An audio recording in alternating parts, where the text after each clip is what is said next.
Okay, now for another example. This one, golf. So here's the situation. We're gonna hit a golf ball. Okay, we're gonna whack it. It's going to have, let's see, do we know anything about its initial angle? Yes, its initial angle is going to be 54 degrees. Is it 54.0 degrees? Is that what it is? It must be 54.0. Because they're keeping 3 sig figs in this example. 0 degrees. Okay, so hit a golf ball.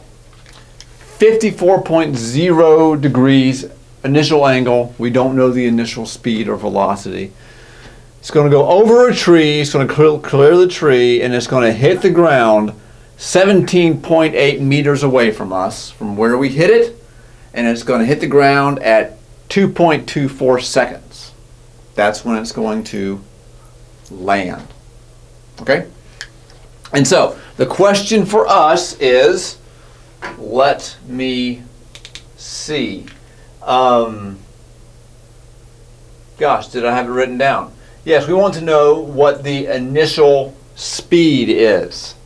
We know what the direction is. We want to know what V naught is. That's the first question. Okay.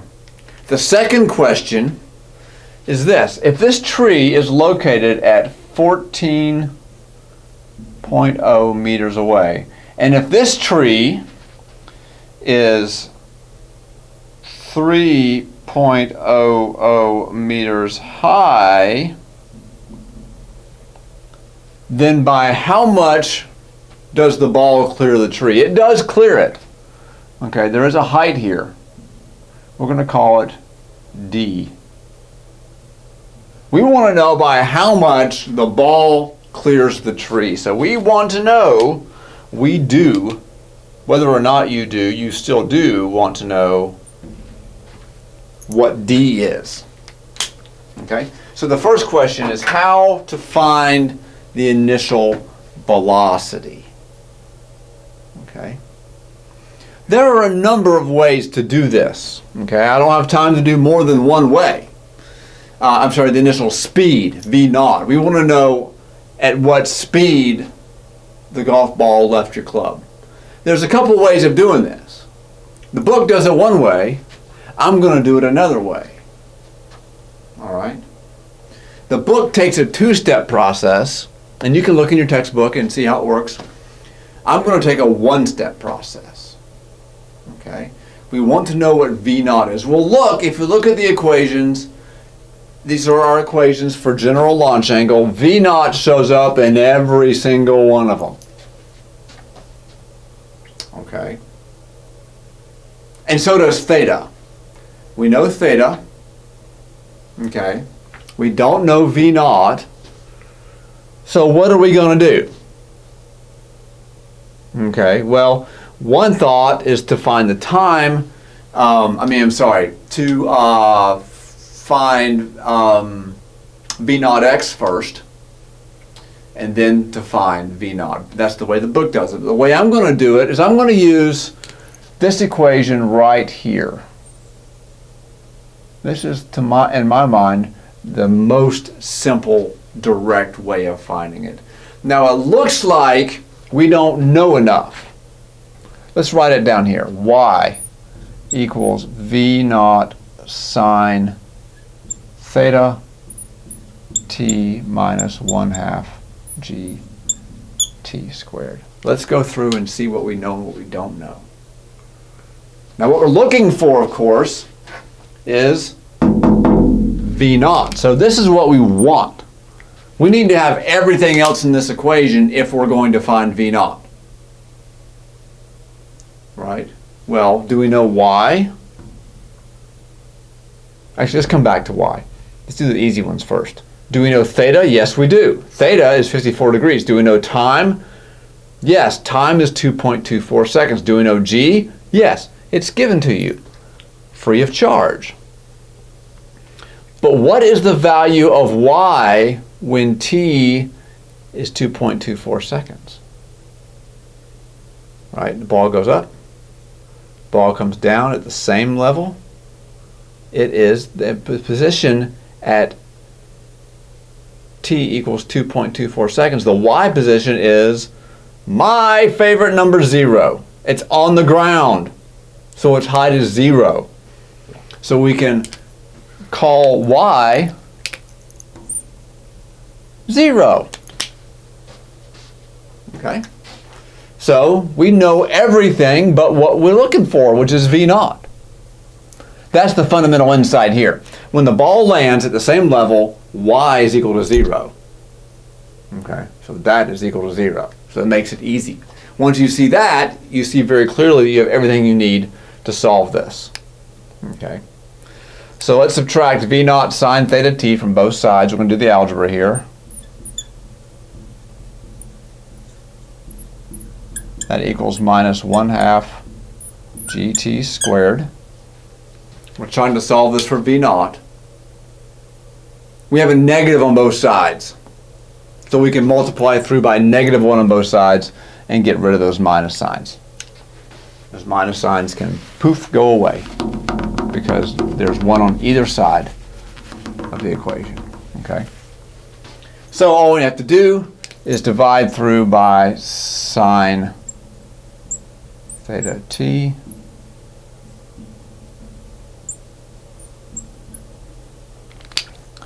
sine theta t cancels here and there, and one of the t's cancels on this side, which is nice, and we're left with V0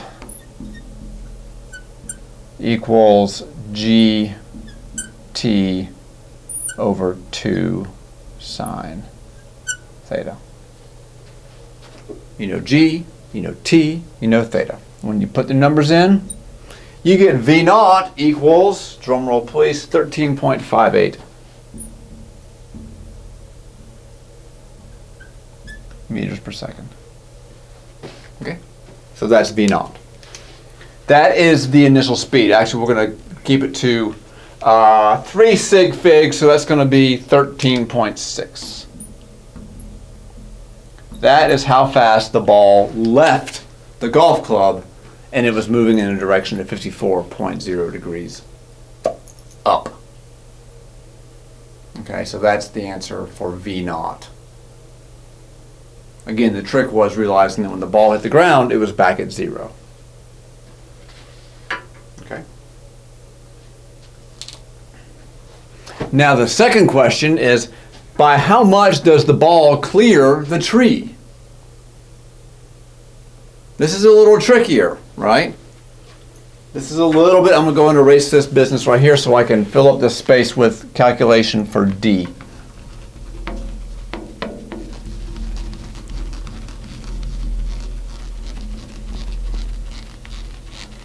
We want to know by how much the ball clears the tree. Okay. Well, what are we going to have to know? We're interested in the ball when it's right there.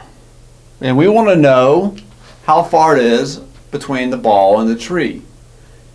We want to know what the y position of the ball is when its x position is 14 meters. We know its x position. Its x coordinate is 14. The question is, what's its value of y? That is, what's its y coordinate at that time?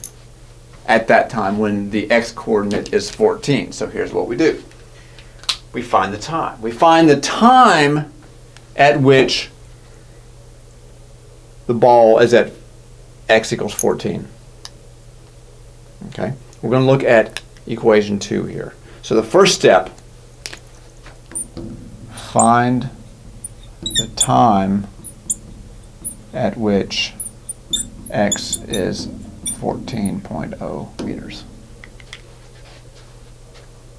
And once we find the time that the ball is there, we can use that time to find its y coordinate. Okay, but we can't find it directly. We have to go through the time to find how high above the ground it is, and therefore how high above the tree it is. So let's find the time. That we can do. Well, the only x equation that involves the time is the second one. So we're going to use x is v naught cosine theta times the time. We can solve this for the time. Time is x over v naught cosine theta. And we know all of these. We know x is going to be 14, right? That's our condition. X is 14.0 meters divided by, what was the time we got? 13.58, I think it was. 13.58 meters per second times cosine of, what was it, 54. When you do that, you find that the ball is directly above the tree. That is, the ball's x-coordinate is 14 at 1.75 seconds. That's how long it takes the ball to leave the tee and to be directly above the tree. And now that we know the time, we can use the y, second equation in y, to determine what y is. So the second step is use this time, use this t to find y. Okay? And that y is this y right here. It's how high the ball was above the ground at 1.75 seconds. And so we did that using equation 2. Y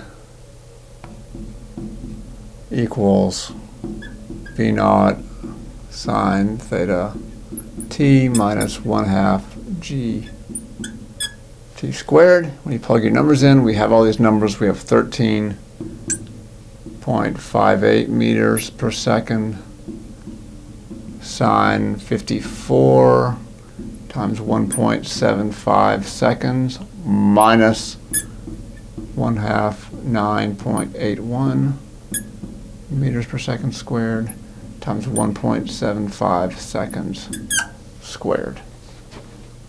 Do I have room? I think I got room to squeeze a number. What I get is I get y equals 4.23 meters.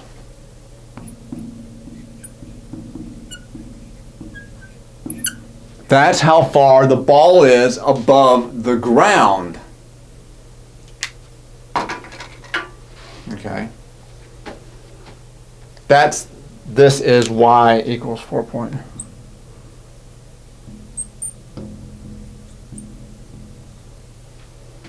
But now what I want to know is what d is, right? This amount here. So d is going to be the full height, 4.23 meters, minus the height of the tree. Will leave you d. So 3 subtract 3.00 meters from y. And we get d is 4.23 meters minus 3.00 meters. So d is 1.23 meters. That's the answer.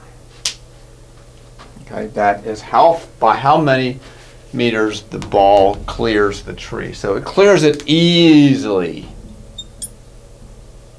This distance here is 1.23 meters.